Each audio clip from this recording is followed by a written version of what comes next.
아우구스티누스의 기독교 교양 세 번째 시간입니다. 제9장부터 봅니다. 어떻게 성경을 연구할 것인가? 하나님을 두려워하며 마음이 온유하고 경건한 사람은 이 모든 책에서 하나님의 뜻을 탐구한다.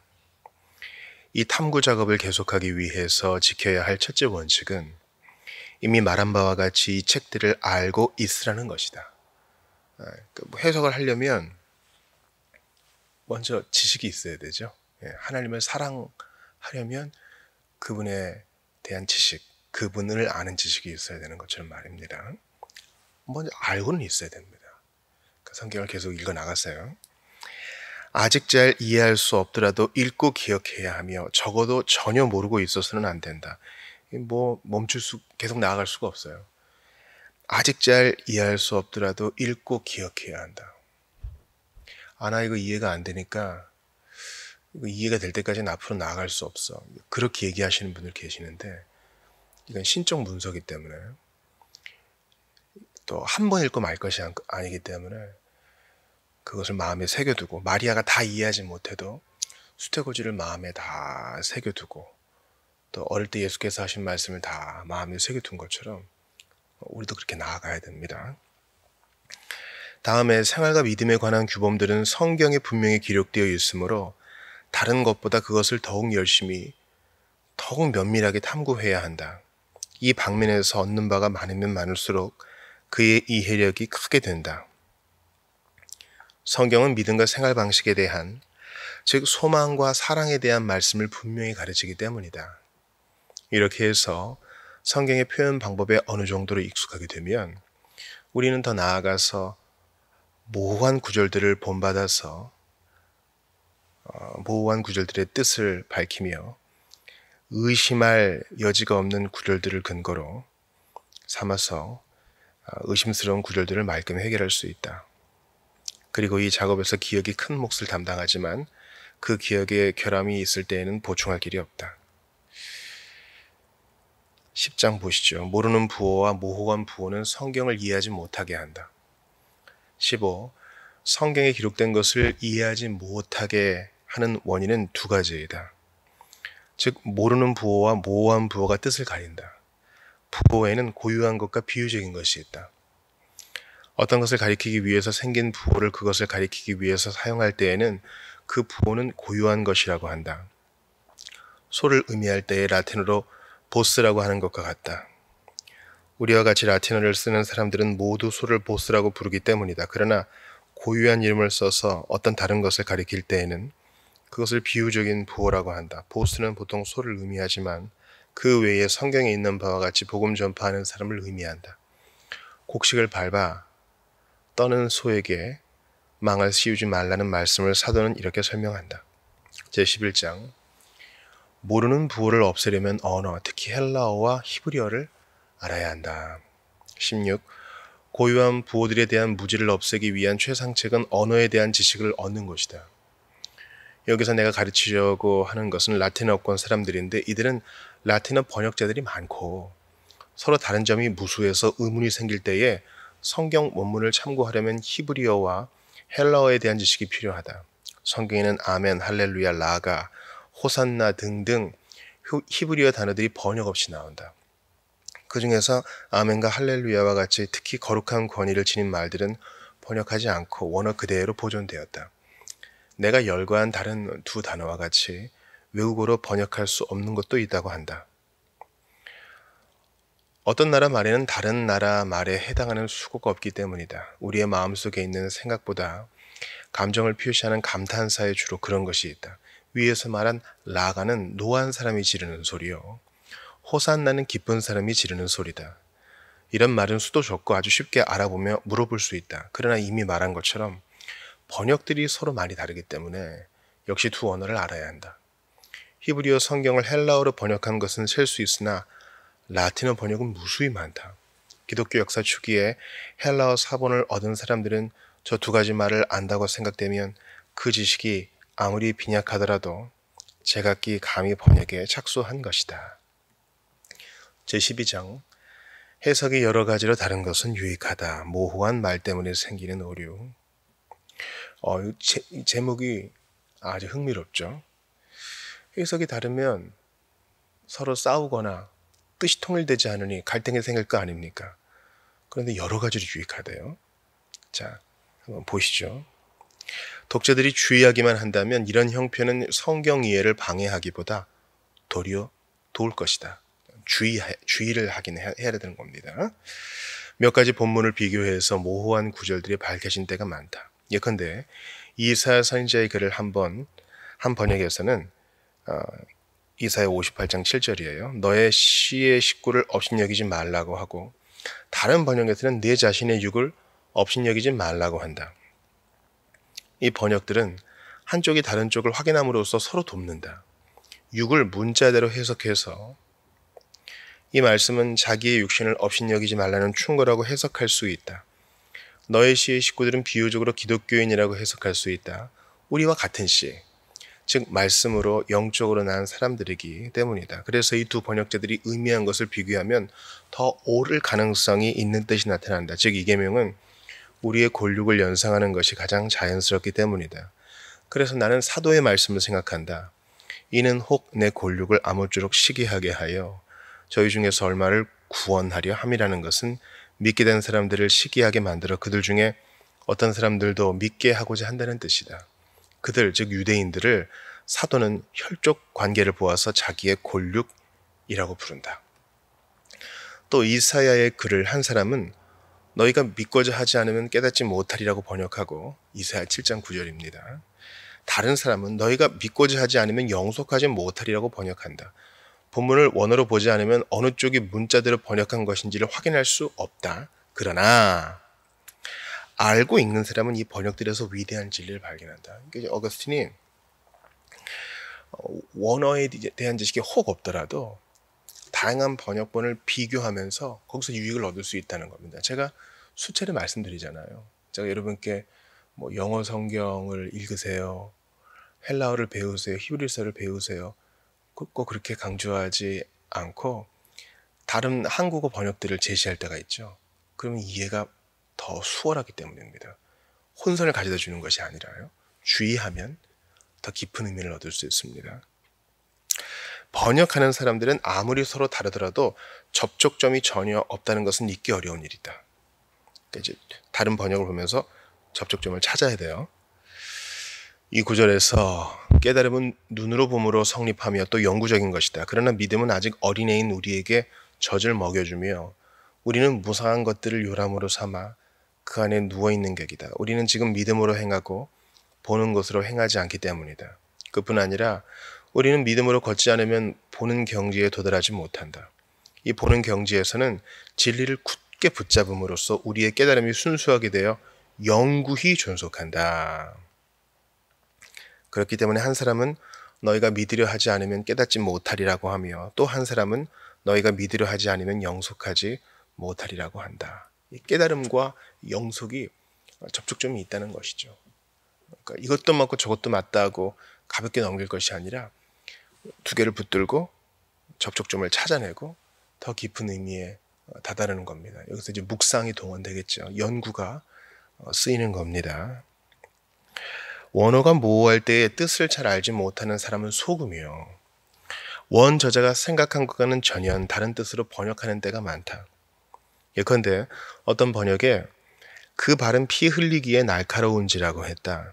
그러나 헬라어 옥슈스에는 날카롭다는 뜻과 빠르다는 뜻이 있기 때문에 그 발은 피 흘리기에 빠른지라고 번역한 사람이 뜻을 바르게 이해했다.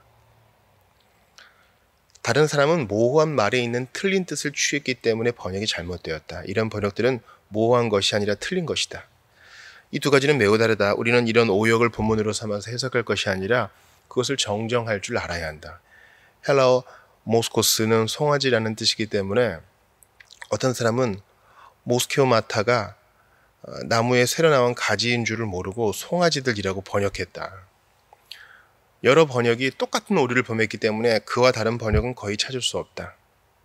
그러나 그 다음에 있는 말들을 보면 뜻이 아주 분명하다. 이제 어거스틴이 문맥을 또 동원합니다. 이거 분명히 송아지일 거야 해도 문맥을 보면 아닌 게 드러난다는 거죠. 앞뒤 문맥 속에 또 전후좌우 문맥 속에서 자연스러운가를 보라는 겁니다. 간음자의 묘목은 뿌리를 깊이 내리지 못한다는 것이 송아지 운운하는 것보다 더 적합한 표현이다. 송아지는 발로 땅 위를 걸어다니며 일정한 곳에 뿌리를 박고 있는 것이 아니기 때문이다. 참으로 이 구절에서 이 번역이 옳다는 것은 그 문맥 전체를 보아서 알 수 있다. 이걸 정리하면 성경을 읽어나갈 때 다양한 사본을 참고하라는 거, 또 뜻을 확정할 때에 문맥을 고려하라는 거, 그러니까 번역본과 문맥, 이게 중요하죠. 물론 다양한 언어의 성경, 특별히 이제 원어 성경을 공부하는 것도 매우 유익합니다. 그런데 우리가 결국은 모든 족속으로 제자를 삼아야 되기 때문에 우리말로 이것을 표현해야 되거든요.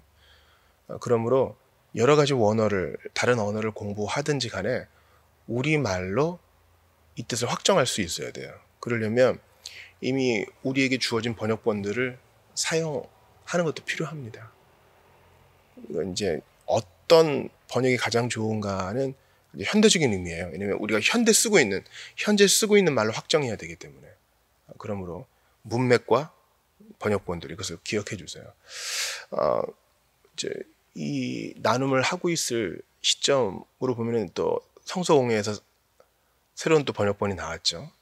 이걸 가지고 갑론을박이 많은데 어떤 분들은 그 번역본을 새로운 교회의 공인 번역으로 삼아서 성경책을 다 바꾼 분들도 계십니다.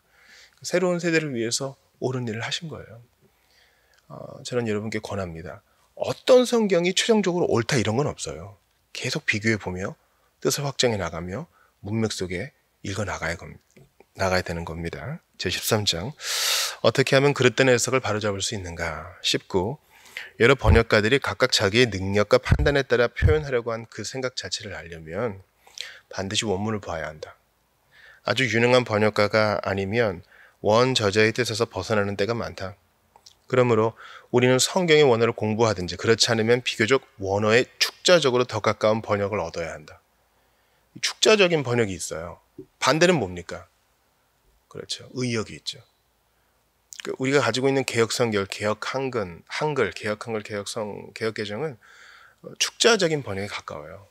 그러니까 비교적 좋은 번역이에요. 메시지나 NLT 같은 거는 이제 의역에 가깝죠. 그리고 그 가운데에서 다이나믹한 균형을 유지하는 게 NIV 정도 될 거예요. 그리고 영어 성경 중에 축자적으로 가까운 것은 NASB가 되겠고요. 그러니까 NIV와 NASB만 비교해봐도 좀 다르다 하는 것이 있는데 NIV는 미국을 넘어선 전 세계 영어권 사람들이 어떤 문화권에 매이지 않고 그냥 영어를 아는 사람이라면 중등교육 받은 사람이면 누구나 이해할 수 있는 정도로 번역한 전 세계적인 독자를 대상으로 하는 성경 번역이라고 한다면 NASB는 이제 가운데 아메리칸이 들어가죠. 그렇긴 하지만은 축자적인 번역이 더 가깝다. 그러니까 NIV에 비하면 흐름이 좀 자연스럽진 않아도 축자적 단어 대 단어로 하면은 그나마 원어에 가깝다. 이걸 좀 기억해 주세요. 이러한 번역이면 충분하다는 것이 아니라 그것을 이용해서 번역가들이 자유로 의역하는 동안에 범한 오류를 시정할 수 있으리라는 것이다. 또 어떤 단어나 수거는 라틴어의 관습적 용례에서 벗어나지 않도록 번역할 수 없다. 그러한 번역은 그 구절의 뜻을 이해하는 데는 지장이 되지 않더라도 국어의 순수성을 지키려는 사람들에게는 불유쾌하다. 소위 파격법은 권위 있는 선인들이 따르던 어법과 다르게 단어를 연결했다는 것이다. 사실만을 알고 싶은 사람에게 인테르 호미네스, 사람들 사이에라고 하든지 인테르 호미니부스라고 하든지 중요한 문제가 아니다. 마찬가지로 소위 야비한 말투는 발음이 우리의 선인들과 다르다는 것이다. 이그노세레, 용서함이라는 말의 셋째 음절을 스케 하느냐 혹은 짧게 발음하느냐는 하나님의 용서를 비는 사람에게 그다지 중요한 일이 아니다. 그러니까 사실 확정된 라틴어 독법도 우리에겐 남아있지 않죠. 그러니까 어거스틴은 그거 자체가 중요한 게 아니라는 거예요.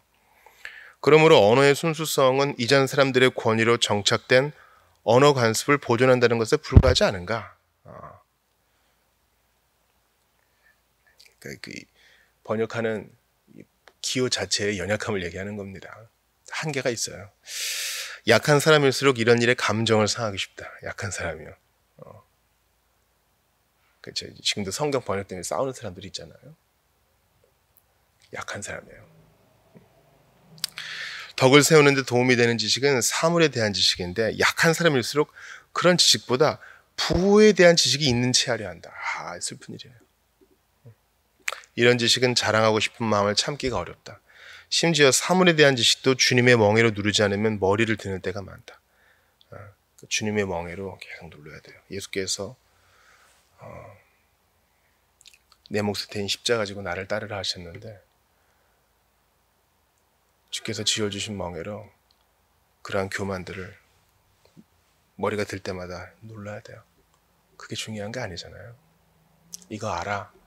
주님 사랑하고 이것을 해석하여 이웃을 섬기고 이것을 깨달아 사명 받드는 것입니다. 예컨대 성경에 그들이 사는 땅이 좋은지 나쁜지와 사는 성읍이 진영인지 산성인지라는 말씀을 꾀레 에스트 테레 인구와 이스티 인지둔투 스페르 에암 시보나 에스트 암 네퀴암 에트 꽈이순트 스비타테스 인 퀴비스 입시 인헤비탄트 인 ipsis라고 번역했다고 해서 민수기 13장 19절의 라틴어 번역이에요. 어떻게 우리의 이해를 방해하는가? 이것은 어떤 더 깊은 뜻을 전하려 한 그 외국어의 특유한 표현법에 지나지 않는다고 생각한다.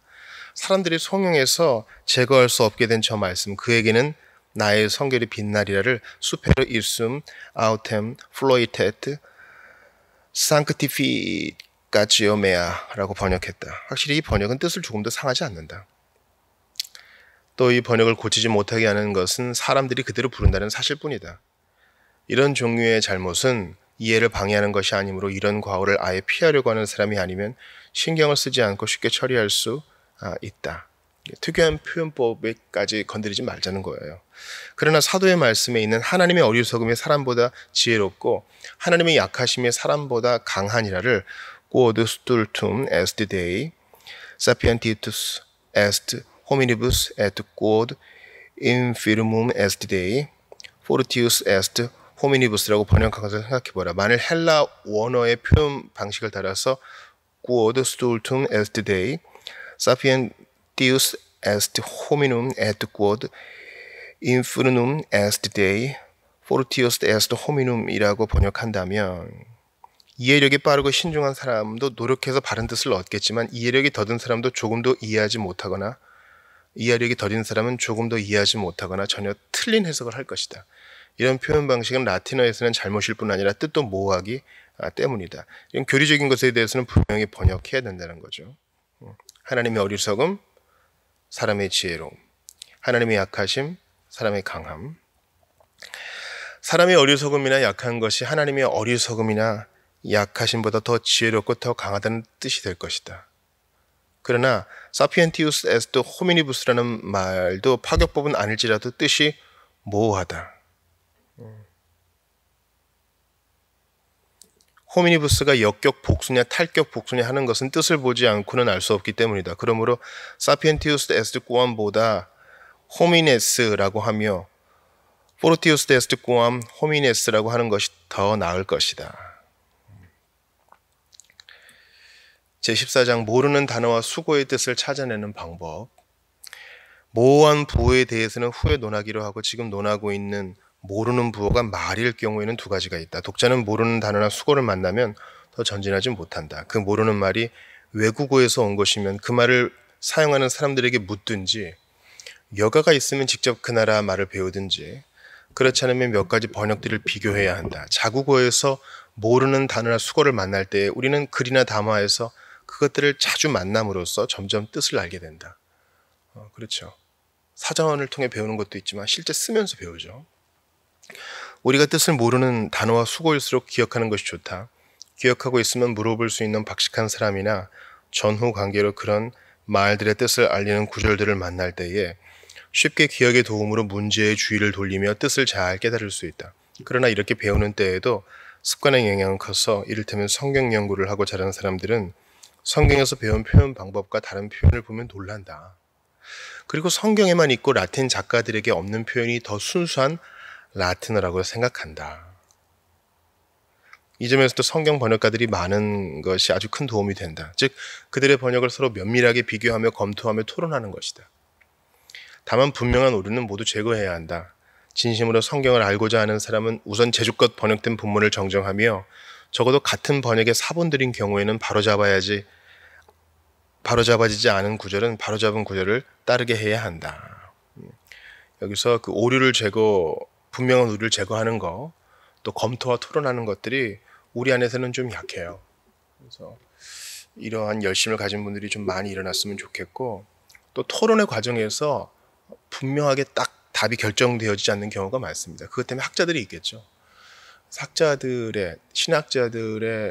경건한 신학자들의 연구에 귀 기울이고 그것을 흡수하여 성도들과 나누는 작업이 필요해요. 그러므로 교회는 일종의 신학교이기도 합니다. 단순히 그냥 가벼운 겉핥기만 하고 가벼운 위로만 전해주는 것이 아니라 교회는 하나님의 모든 말씀을 다 연구하고 나누는 곳이 되어야 합니다.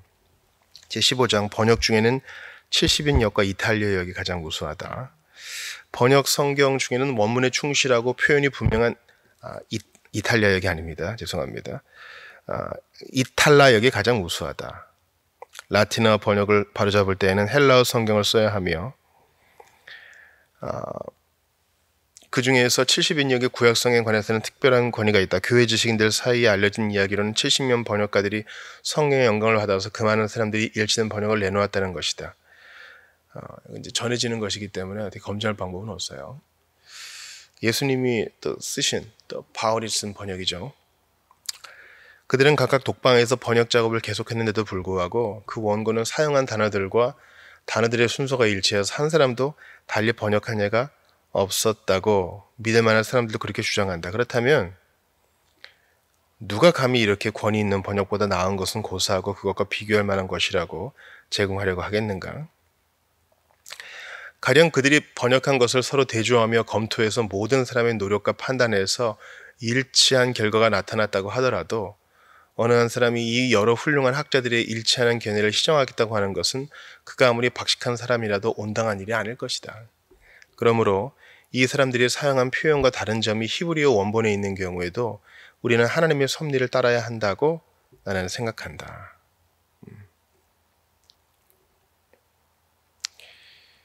유대 민족은 종교적 경외심에서 혹은 시기심에서 타민족에게 성경을 알리려고 하지 않았는데 하나님은 프톨레마이오스 왕의 권력과 이 사람들을 사용해서 먼 장래에 하나님을 믿게 될 이방인들에게 성경을 미리 알리신 것이다. 그러니까 이 70명의 번역가들을 프톨레마이오스가 불러 모은 거예요. 그 이전에 알렉산더 대제, 또 그 이전에 페르시아까지 다 하나님의 섭리가 있었다는 것이죠. 왜냐하면 그 당시에는 공용어가 헬라어였고 물론 로마 시대 때는 로마어를 썼지만 식자들은 다 헬라어를 썼습니다. 그러므로 하나님께서는 성경의 기록을 위해서 프톨레마이오스를 사용하신 거죠. 그가 신자가 아니었다 할지라도 말입니다. 그들의 마음속에 역사하셔서 생각이 일치하게 만드신 성령이 이방인들에게 가장 적합하다고 여기신 표현을 그들에게 주셨을 수 있다. 그러나 이미 말한 바와 같이 원문에 충실한 번역들도 뜻을 밝히는 데 도움이 되며 유용한 때가 많다. 그러므로 내가 하고자 하는 말은 구약 성경의 라틴어 번역을 고칠 필요가 있을 때에는 권위 있는 헬라어 번역을 사용하며 특히 70명이라는 사람이 일제는 번역을 내놓았다는 그 결과를 사용하라는 것이다. 신약 성경에 관해서 라틴어 번역들이 서로 다르기 때문에 곤란한 문제가 있을 때에는 우리는 물론 헬라어 원본을 특히 학자와 연구가 많은 교회들에 있는 원본을 따라야 한다. 이런 점에서 어거스틴은 상당히 전통적이죠. 그러니까 전통 안에 있는 정통을 존중하는 입장입니다. 사실은 모든 사람이 다 전통적입니다. 내가 전통적이라고 우기지 않을 뿐이지.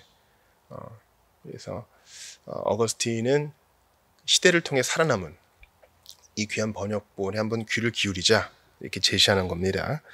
16장 비유적인 표현을 이해하기 위해서는 언어와 사물에 대한 지식이 다 필요하다. 중요한 거예요.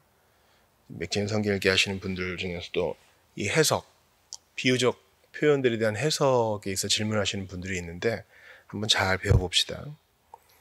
비유적인 부호들에 관해서도 그 부호들을 모르기 때문에 앞길이 막힐 때에는 일부는 언어에 대한 지식으로, 일부는 사물에 대한 지식으로 뜻을 밝힐 수 있다. 예컨대 주님께서 흙에 침을 발라 이겨 맹인의 눈에 바르시고 실로암 못에 가서 씻으라고 하신 이야기에서 실로암 못이라는 말에는 비유적인 뜻이 있다. 그러나 복음서 기자가 설명하지 않았다면 우리는 그 중요한 뜻을 모르고 지냈을 것이다. 성경 기자들이 설명하지 않은 히브리어 이름이 많은데 그것을 설명할 수 있다면 성경에 있는 수수께끼들을 해결하는 데 큰 도움이 될 것이다. 사실 히브리어에 능한 사람들이 성경에 있는 고유 명사들을 그 출처와는 상관없이 뜻만을 설명한 것이 후대 사람들에게 적지 않은 혜택을 주었다. 그죠? 후대 사람들에 갈수록 그 의미를 모를 것이고 현대에는 그 기록 당시에는 다 암묵적으로 다 동의하고 알고 있는 내용이지만 한 세대, 두 세대, 그리고 십수세대가 지나가면 설명이 필요하다는 겁니다. 언어가 그래요. 인명으로서는 아담, 하와, 아브라함, 모세 등 그리고 지명으로서는 예루살렘과 시온, 신의 산, 레바논, 요단, 기타 우리가 모르는 것들의 뜻을 설명했다. 이런 고유 명사들을 연구하고 설명하면 성경에 있는 비유적 표현들의 뜻이 뚜렷하게 되는 때가 많다. 사물에 대한 지식이 없는 것도 비유적 표현의 뜻을 모호하게 만든다. 그러니까 성경을 이해하려면 요구되는 전제적 지식이 있는 거예요. 그래서 성경만 읽었다 할 때 나는 딴 책 안 보고 성경만 읽었어. 그럴 때 참 대단하십니다 하고 볼 수도 있으나 성경만 읽었다 그럴 때 상당히 위험한 표현이 될 수도 있어요. 그러니까 모든 세속 학문이 무슨 마귀의 학문이라고 볼 것도 아니에요. 충분한 예비적 지식을 갖추셔야 돼요. 이게 단순히 수학을 몇 점 맞고, 그죠? 국어를 몇 점 맞고 그런 것이 아니에요. 모든 학문은 하나님의 것이요, 모든 지식은 하나님의 것이니 하나님께서 여러분에게 허락하신 교육을 잘 받으시고 또 그 안에서 성경도 해석해 나가셔요.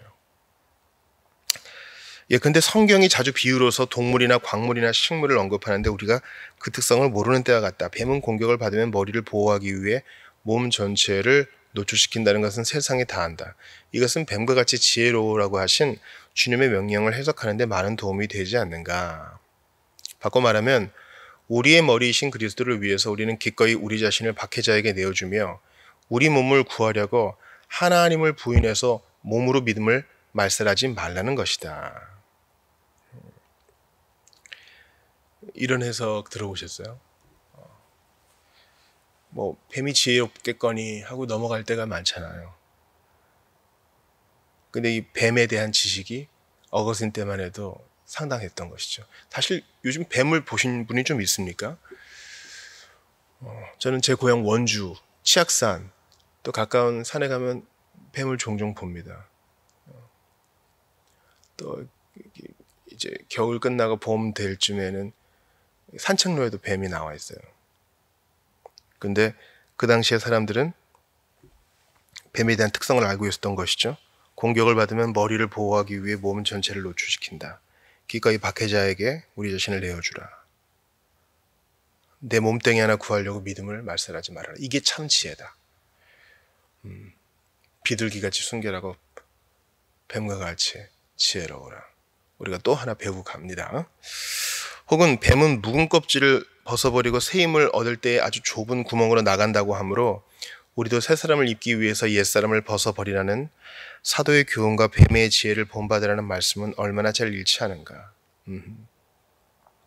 예전 것을 버리고 또 주님도 옛 사람을 벗기 위해서 좁은 문으로 들어가라고 하셨다. 성경이 뱀을 아주 자주 비유로 쓰기 때문에 뱀의 본성에 대한 지식이 그런 비유들을 해명하는 데 큰 도움이 되는 것과 같이 비유의 뱀같이 자주 나오지 않는 다른 동물에 대해서도 지식이 없으면 지장이 많다.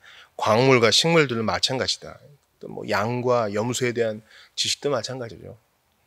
예컨대 홍옥이나 금강석에 대한 지식이 없으면 해석의 길이 막히는 때가 많다. 비둘기가 감람나무 잎을 물고 방주에 들어왔다는 것은 영구적인 평화를 의미한다. 이 점을 우리가 금방 이해하는 것은 오직 감람나무의 특성을 알기 때문이다. 감람나무 기름은 다른 액체를 부어도 여전히 부드러우며 상록수이다. 히솝, 즉 우술초가 폐를 깨끗하게 하는 약효가 있으며 그 뿌리는 바위를 뚫고 들어가는 힘이 있다는 것을 모르는 사람은 이 작고 보잘것없는 풀에 대해서 무슨 까닭에 우술초로 나를 정결하게 하소서. 내가 정하리이다 하는지를 이해할 수 없다. 그렇죠. 시편 51편을 우리가 자주 보는데 왜 하필 여기에 히솝, 우술초가 나오느냐. 그 당시에 다윗이 이 시편을 기록할 당시에 실제로 이 우술초가 폐를 깨끗하게 하는 데 쓰이는 약초였다는 것이죠. 또 바위를 뚫고 들어가는 힘이 있으므로 그런 비유적 표현으로 자신의 정결함과 회복을 구했다는 것입니다. 수에 대한 지식이 없을 때에도 우리는 성경의 비유적으로 신비롭게 표현된 일들을 이해하지 못한다. 그죠? 이단과 사이비가 수 많이 쓰죠. 예컨대 모세와 엘리야와 우리 주님께서 40일간 단식하였다는 사실에 대해서 솔직한 사람은 그것이 무슨 뜻인지를 확인하고 싶지 않을 수 없다. 잃지 않을까요? 참으로 수에 대한 지식과 연구 없이는 이 숫자도 해석할 수 없다. 40은 10과 4를 곱한 것이며 만물에 대한 지식과 시간에 얽힌 지식을 의미한다. 하루와 한 해가 지나가는 데는 시간적 구분이 넷이다.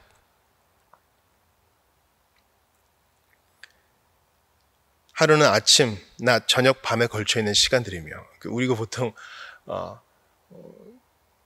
세수를 구분하는 것과는 다르죠. 아주 흥미있는 설명이에요. 한 해는 봄, 여름, 가을, 겨울에 걸친 여러 달이다. 우리는 유한한 시간을 경멸하고 영혼을 구하라는 교훈을 시간 중에서 배우지만 우리가 원하는 영혼을 위해서는 그 시간 중에 사는 동안에 일체의 쾌락을 끊어버려야 한다. 그뿐 아니라 10이라는 수는 창조주와 피조물에 대한 지식을 의미한다. 창조주는 삼위일체이시며 피조물에는 생명과 몸이 있으므로 7을 상징한다.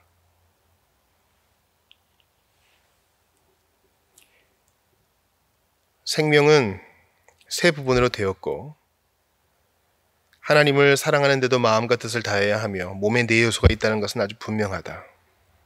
그러므로 이 12시간, 즉 4번과 연결되어서 우리 앞에 제시될 때에는 시간 중에서 얻는 쾌락을 더럽히지 않기 위해서 그것을 일체 끊어버리라는 교훈을 받는 것이다. 10과 4가 40과 연관되어 있다는 데서 어거스틴이 이런 해석을 하는 거예요. 요즘 이런 해석을 내놓으면 성경학자들이 비웃을지 모르지만 요즘 다시 또 이런 해석들이 힘을 얻고 있습니다.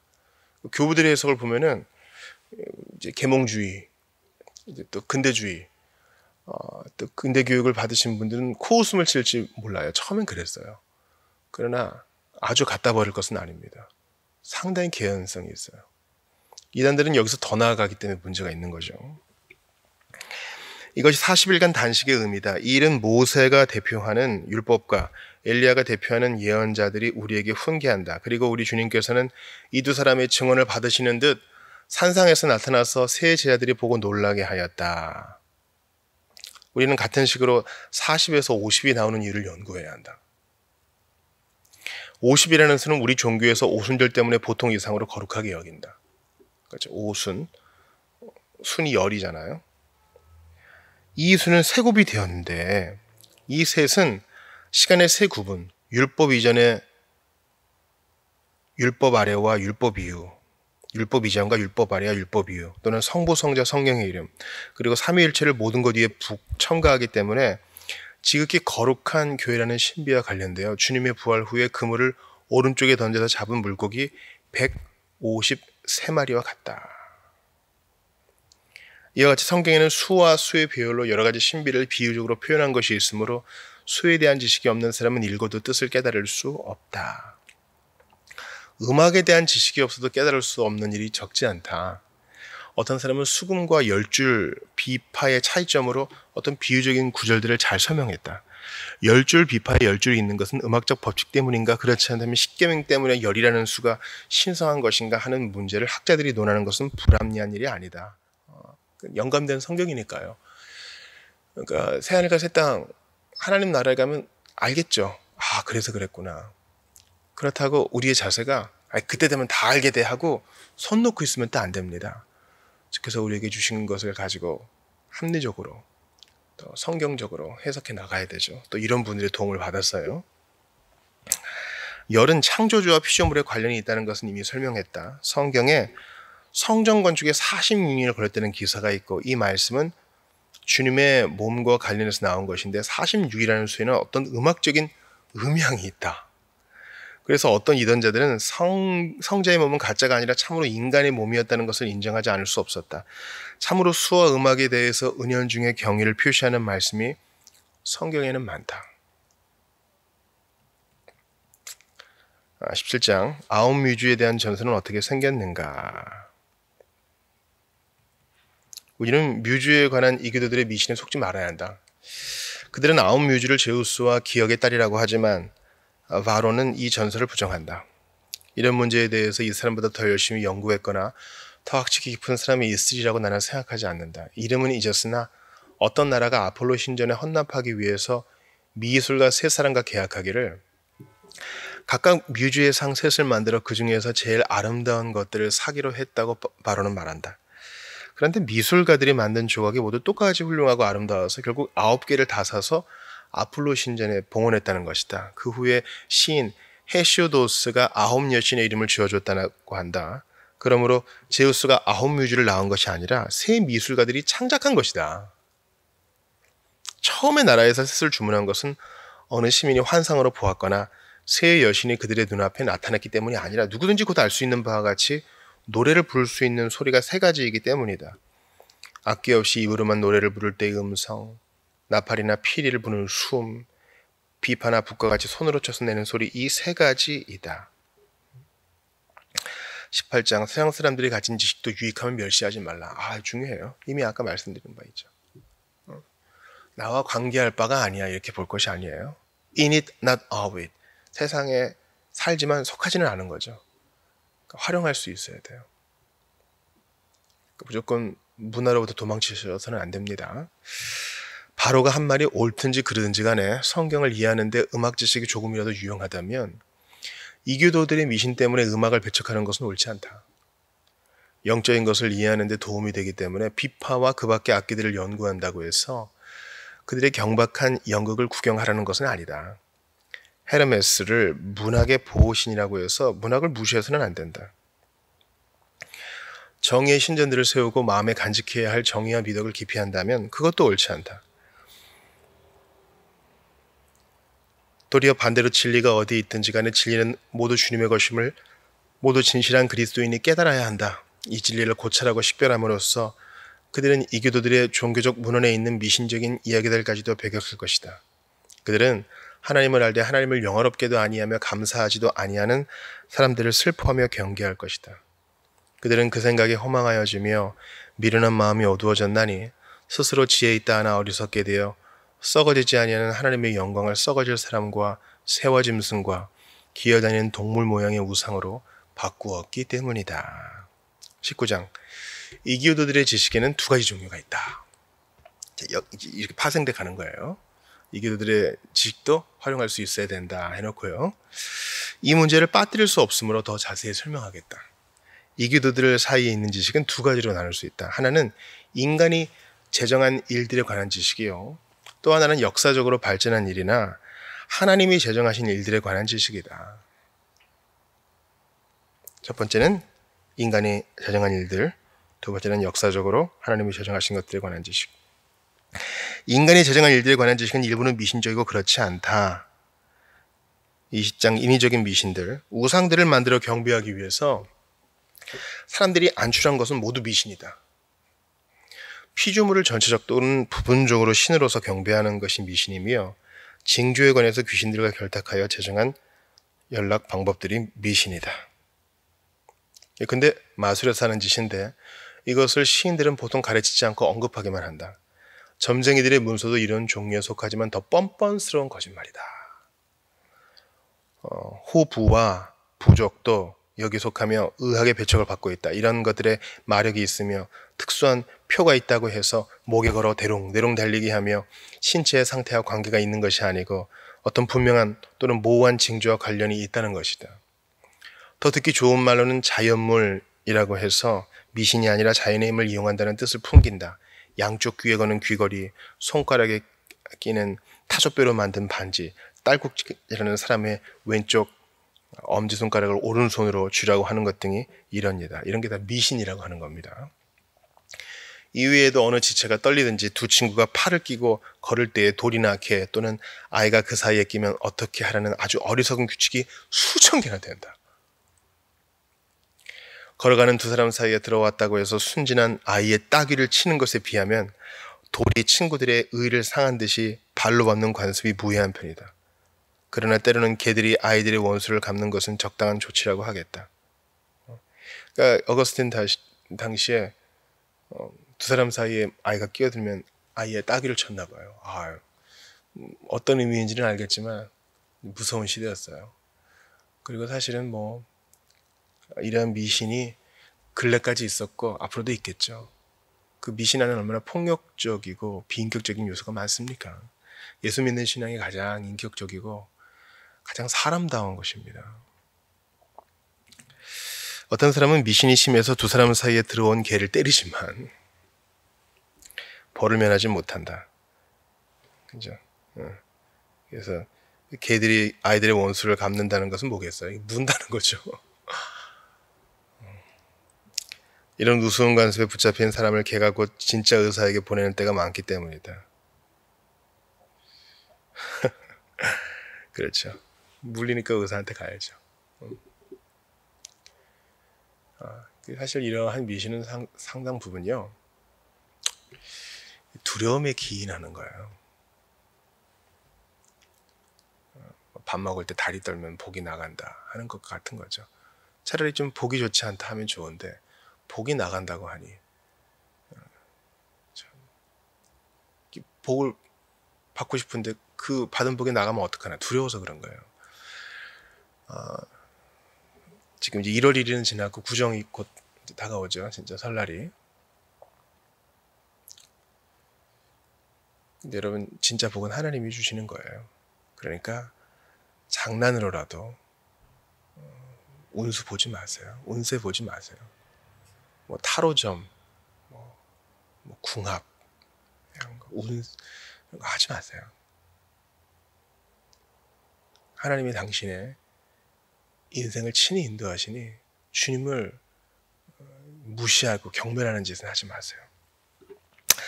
이런 관습의 다른 예를 든다면 자기 집 앞을 지날 때에는 문지방을 밟는 거, 신발을 신을 때에 재채기가 나면 침상으로 돌아가는 거, 길로 가다가 돌에 걸리면 집으로 돌아가는 거, 생쥐가 옷을 물어뜯으면 목전의 피해보다 미래의 재난을 더 근심하는 것 등이다.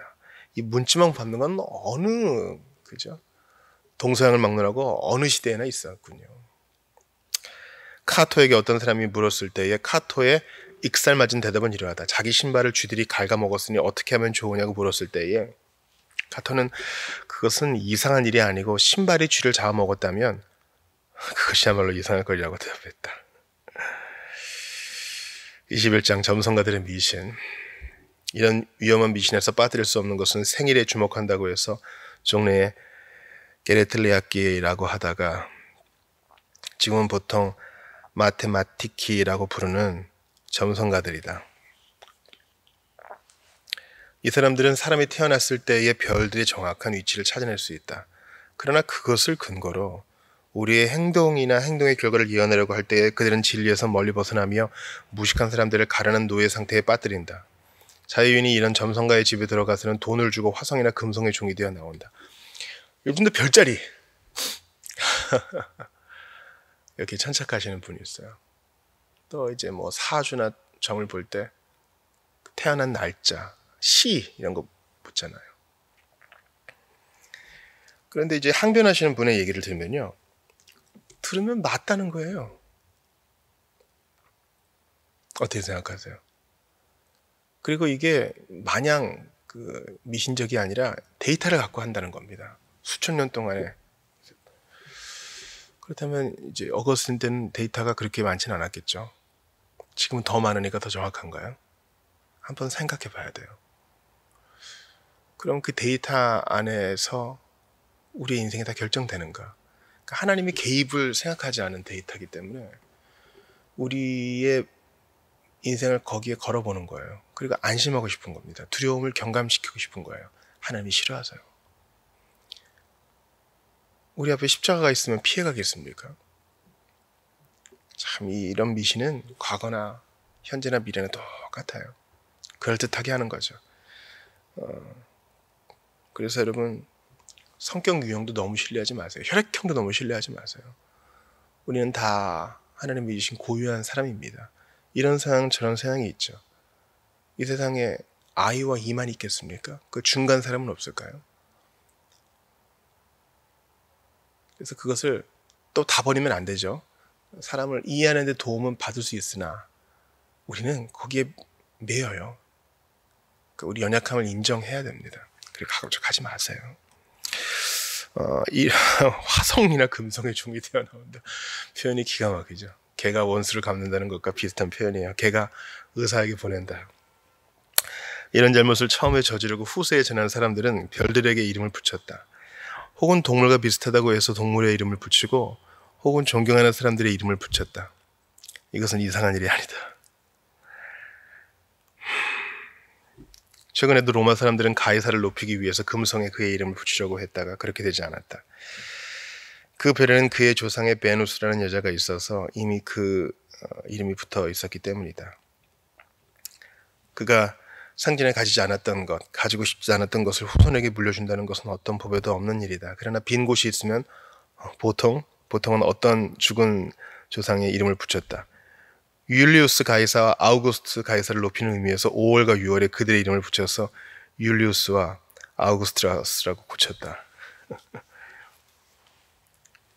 그랬죠. 예.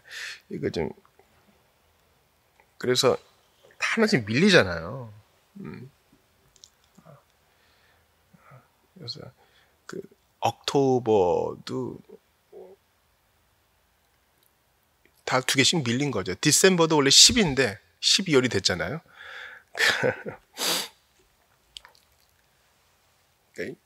이러한 미신이 여러 사람 불편하게 하는 거예요. 별들은 현재 이름이 없을 때에도 하늘에서 일정한 궤도를 돌았다는 것을 누구든지 쉽게 이해할 수 있다. 혹은 왕명에 의해서 혹은 인간적 허영의 영향으로 높여야 할 사람이 죽으면 사람들은 그 이름에 별을 붙임으로써 그 자신이 하늘에 오른 줄을 생각했다. 이건 요즘도 그렇죠. 누가 죽으면 그가 뭐 하늘의 별이 되었다. 그게 좀 좋은 표현인 줄 아는데 옛날에도 그랬고 성경적이지도 않아요.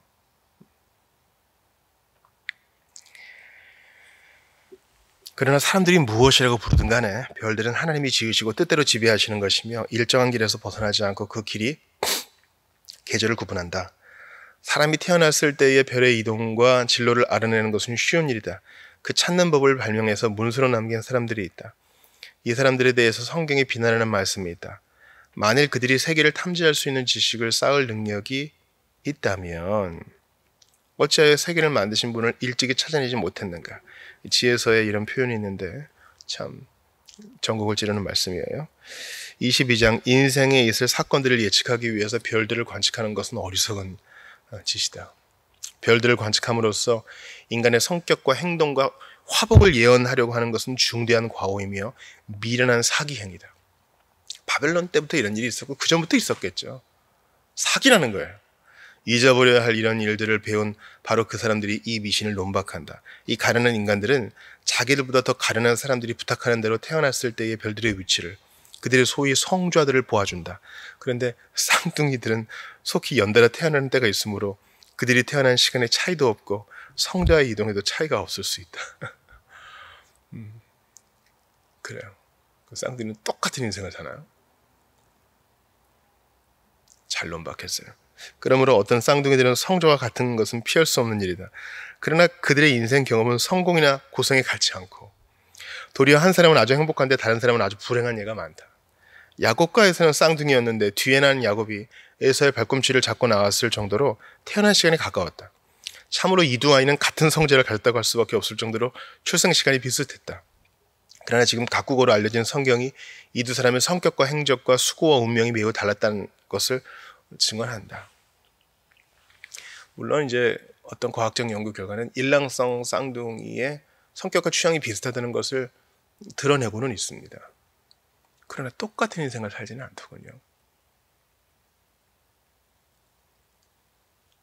그러니까 이 사람이 인생이 어떻겠습니까? 라고 사람에게 물어보는 이 망나니 짓은 멈춰야 돼요. 사실 우리 궁금하거든요. 근데 궁금한 걸 알았다고 해서 뭐가 나아지고 달라지나요? 제가 어떤 운명을 얘기하는 게 아니에요.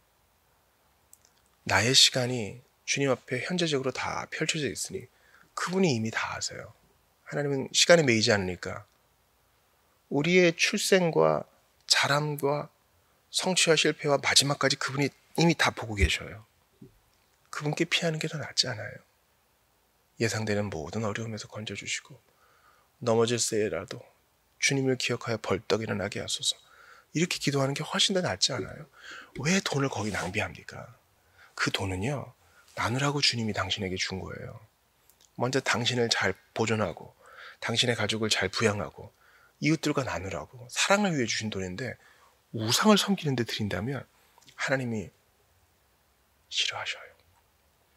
쌍둥이들의 출생 시간에 지극히 사소한 차이가 있어도 그것은 천체의 신속한 운행과 자연에 큰 영향을 주며 차이를 일으킨다고 말하더라도 여기서는 타당하지 않다. 그런 적은 시간적 차이가 큰 영향을 준다는 것을 나는 인정하지만 점성가는 성조에서 그런 것을 관찰함으로써 사람들의 운명을 예측하노라고 한다. 야곱과 에서의 성자를 들여다보아도 그는 거기서 아무 차이점을 발견하지 못하는 것이다. 성자들의 도표를 열심히 보아도 차이가 보이지 않는다면 하늘의 차이가 있다고 하며 그것을 경솔하게 탓하는 것이 무슨 소용이 있겠는가? 그러므로 어떤 표징들을 대담히 연결해서 얻는 이런 신념들은 마귀와의 결탁이라는 부류에 넣어야 할 것이다. 마귀와의 결탁이다. 아주 시원한 표현이에요. 그러니까 선악을 알게 하는 나무의 실과를 따먹는 것과 똑같죠. 23장, 우리가 전복수를 배척하는 이유. 따라서 악한 일을 탐내는 자들은 하나님의 비밀한 심판으로 그 악한 욕심에 대한 벌을 받아 속으며 농락을 당하게 된다. 벌도 받고 속고 농락도 당하고. 악한 욕심이 그래요. 하나님의 비밀한 심판이 있어요. 그들을 속이는 것은 타락한 천사들이다. 인간 만사를 지극히 훌륭하게 처리해 주시는 하나님의 섭리로 하부세계는 타락한 천사들에게 예속되었다. 이런 망상과 기만의 결과로 위험한 미신적 전복술이 말하는 과거사와 미래사가 사실로 나타나는 때가 많으며 이런 미신을 숭상하는 자들이 하는 말이 들어맞는 예가 많다. 그렇죠? 맞는 때가 있다는 것이죠. 왜냐하면 하나님의 섭리로 타락한 천사들이 관여하는 거예요. 이런 성공에 사로잡혀 그들은 심히 위험한 오류에 더욱더 깊이 파고들며 미로에 빠진다. 이것은 영혼의 간음이라고 할 것이며 성경은 우리의 유익을 위해서 침묵을 지키지 않는 동시에 점쟁이들은 거짓말을 한다는 이유로 따르지 말라고 하는 것도 아니다. 성경 말씀은 그 말대로 이루어질지라도 청정하지 말라고 한다. 이루어지는 일이 있다고 성경도 인정해요. 죽은 사무엘의 유령이 사울 왕에게 사실대로 미래사를 예언해 주었지만 그렇다고 해서 유령을 불러내는 모독적 행사가 악하지 않게 되는 것이 아니다. 이 유령이 과연 누구였는가에 대해서도 갑론을박이 있어요. 그렇다 손 치더라도 이건 모독적 일이라는 거죠. 사도행전에 있는 점치는 귀신 들린 여인은 사도들에 대해서 바른 증언했지만 사도 바울은 그 때문에 악령을 용서한 것이 아니라 도리어 책망하고 몰아내고 여인을 깨끗하게 만들었다. 그러니까 옳은 것을 말했다고 해서 그 선제적, 그 전제적 악이 없어지는 게 아니죠. 도둑이 훔친 돈으로 기부를 했어요. 그 기부 자체가 옳다 그래서 훔친 돈으로 한 것이 돈을 훔쳤다는 자체가 경감되는 건 아니죠. 그러므로 그리스도인은 이런 미신적인 술수를 완전히 배척하며 기피해야 한다. 전복술은 인간과 귀신들의 악한 연합으로 만들어진 것이며 그들의 우정은 믿지 못할 추악한 것이다.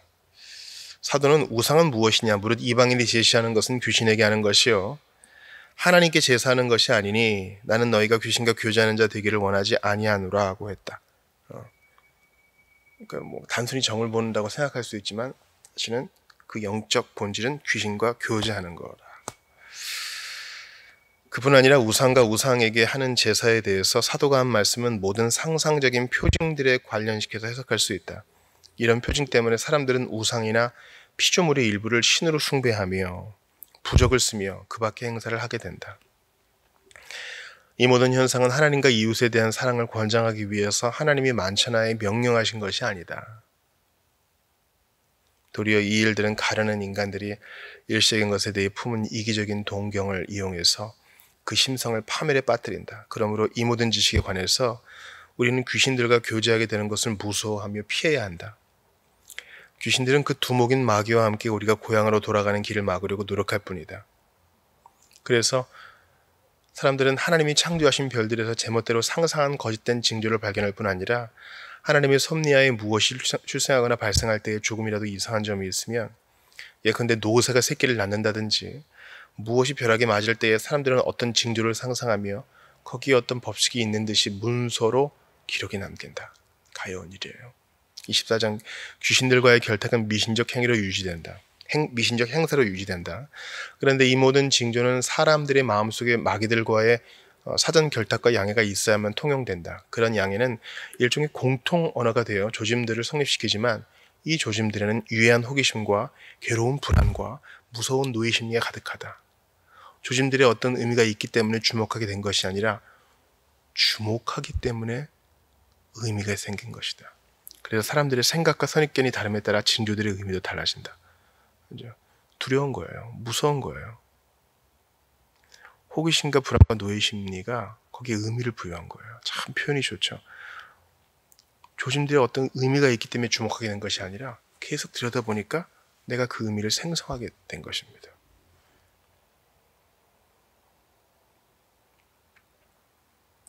마귀들은 사람을 속이는 것이 목적이므로 그들이 이미 품고 있는 추측이나 편견에 맞도록 각 사람에게 조짐을 마련해 준다. 예컨대 X라는 글자는 모양이 십자가와 같은데 헬라 사람들과 라틴 사람들에 따라 의미가 다르다. 이건 그것은 글자의 본성 때문이 아니라 사람들 사이 이해가 다르기 때문이다. 그래서 두 국어를 아는 자들이 헬라 사람들에게 편지를 할 때에 라틴 사람에게 편지를 할 때에 각각 다르죠. 이 글자를 다른 의미로 사용한다. 베타라는 말은 헬라 사람에게는 한 글자를 의미하고 라틴 사람에게는 어떤 야채를 의미한다. 레게라는 두 음절도 헬라 사람과 라틴 사람이 생각하는 뜻이 다르다. 이런 부호들은 그 사회의 사전 양해에 따라 뜻이 다르므로 양해 내용이 다르면 사람에 따라 뜻도 달라진다. 또 사람들이 어떤 양해를 하게 된 것은 부호에 이미 뜻이 있었기 때문이 아니라 뜻은 사람들의 양해에서 생긴 것이다. 그와 같이 마귀들과의 결탁으로 유지되는 조짐들도 사람들의 관찰에 따라 뜻이 다르다. 해석이 서로 다른 거죠. 이 점은 점술사들의 근무 상태를 보아도 잘 알 수 있다. 그들은 조짐을 관찰하기 전이나 관찰한 후에는 새들이 날아다니는 것을 보거나 우는 소리를 듣지 않도록 노력한다. 이런 조짐은 관찰자의 마음속에 이미 정한 것을 떠나서는 아무 의미도 없기 때문이다. 이제 25장 사람이 제정하였으나 미신이 아닌 것 가운데서 어떤 것은 불필요하고 어떤 것은 필요하고 편리하다. 구분을 잘해야 되겠죠. 이런 부호들을 그리스도인의 두뇌에서 모조리 뽑아버린 다음에 우리는 사람들이 귀신과의 결탁으로 만든 부호들, 즉 미신들이 아니라 사람들끼리의 약속으로 만든 것들을 봐야 한다. 사람들이 서로 약속해서 그들 사이에서 통용하기로 정한 것이 인위적 부호들인데 그 중에는 없어도 좋은 사치스러운 것도 있고 편리하고 필요한 것도 있다. 만일 춤추는 배우들이 주는 부호들이 자연히 이해되고 사람들 사이의 약속으로 이해되는 것이 아니라면 카르타고에서도 이전에 무언국 배우가 춤을 출 때에 변사가 관중에게 그 동작의 의미를 설명하지 않았을 것이다. 많은 노인들이 그 일을 기억하고 우리는 여러 번 이야기를 들었다. 우리는 그들의 이야기를 믿을 수 있다. 지금도 이런 어리석은 일들을 모르는 사람이 극장에 들어가서 누가 설명해 주지 않으면 아무리 주위에서 구경하더라도 뜻을 알 수 없을 것이다. 그런데 사람들이 어떤 부호를 선택할 때에는 의미하려는 것과 될 수 있는 대로 어느 정도로 같아야 한다. 그러나 물건들은 여러 가지 점에서 서로 같을 수 있으므로 부호들의 의미도 보는 사람들 사이에 사전에 약속이 있는 것이 아니면 항상 같은 것이 아니다. 변사처럼 설명해 주는 사람이 있어야 돼요. 그림과 조각과 같이 어떤 물건을 묘사하는 것은 아무도 오인하지 않는다. 특히 유능한 예술가가 만든 것이면 누구든지 이 부호들을 보면 곧 그것과 같은 실물을 알게 된다. 그리고 이런 작품들은 무슨 까닭에, 어디서 언제, 누구의 권위로 제작되었느냐 하는 것이 중요한 문제가 되는 경우를 제한한다면 없어도 무방한 것이다. 끝으로 무수한 우화들과 소설들은 거짓말인데도 사람들이 즐기는 것이며 분명히 인위적인 것이다. 거짓된 물건이나 말이야말로 특별히 사람이 만들어낸 대표적인 것이다. 사람들 사이에 약속으로 된 것 중에 편리하고 필요한 것은 예컨대 남녀 성이나 등급을 표시하기 위한 의복과 장식의 차이다. 부호가 없으면 사람들 사이에 접촉이 불가능하거나 심히 곤란한 예가 무수히 많다. 국가나 국민에 따라 서로 다른 도량형과 화폐가 있고 그 밖에도 비슷한 예가 많다. 만일 이런 것들이 인위적인 것이 아니라면 나라에 따라 다르지 않을 것이며 지배자들의 뜻에 따라 변경되는 일도 없을 것이다. 그래서 약속으로 된 편리한 것들은 이제 외국에 나가면 많이 있죠. 특히 공항에서 나라의 말이 달라서 어떻게 하지만 약속된 부호가 있기 때문에 화장실도 찾아갈 수 있는 것이고 남녀 구분도 파악할 수 있는 거죠. 이와 같이 인간들의 합의로 되었으며 인생에 필요한 상호 관계를 위해서 편리한 부호들은 그리스도인이 결코 무시할 것이 아니라 그 전부에 충분히 유의하며 기억하고 있어야 한다. 오늘 성경 해석에 대해서도 좀 배웠고 또 잘못된 해석을 하는 자, 특별히 이제 타락한 귀신들의 방해와 결탁으로 인해서 두려움 까닭에 들여다보니까 잘못된 해석을 하는 것들에 대해서도 봤고 합의된 부호들이 우리에게 도움을 준다는 것도 봤는데 참 이 어거스틴의 기독교 교양을 통해서 우리가 배우는 바가 참 많습니다. 제 스스로도 이렇게 주중에 하는 것도 중요하지만 주일에 이런 강독 시간을 좀 만들면 좋겠다 이런 생각이 들어요. 그래서 이제 읽고 설명하고 이렇게 읽어 나가는 이런 일들이 참 우리에게 필요하겠다 싶습니다.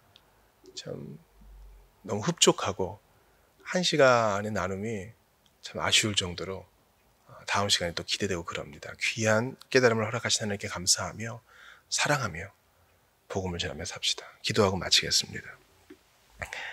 하나님께 감사합니다. 삼위 하나님 영광 받으소서. 이 귀한 시간을 허락하셨으니 단순히 지적 유의만을 즐기는 것이 아니라 과거의 선생을 통해서 우리를 깨워주시고 성경을 주목하게 하셨으니 오늘도 부지런히 읽어나가며 주의 뜻을 깨달아 부지런히 실천하며 사랑하며 살게 하여 주옵소서. 사랑이 어렵습니다. 자주 오류와 무지에 빠집니다. 저희들을 깨워주시사 살게 하시는 날 동안 악한 것에 귀 기울이지 아니하고 마귀의 미혹에 빠지지도 아니하고 하나님이 원하시는 뜻 잘 준행하며 겸손히 살아가게 도와 주시옵소서. 벌써 금요일입니다. 우리 교우들 어디에서 무엇을 하든지 지켜주옵시고 주님을 향한 분명한 생각을 가지게 하시오며 모든 보편 성도들을 붙들어 주셔서 있는 자리에서 핍박을 두려워하지 아니하고 바른 성경 해석과 바른 교리와 바른 믿음으로 주님만을 사랑하며 살게 도와주시옵소서. 귀한 시간 허락하심에 감사드리며 우리 구주 예수님 이름으로 기도드리옵나이다. 아멘.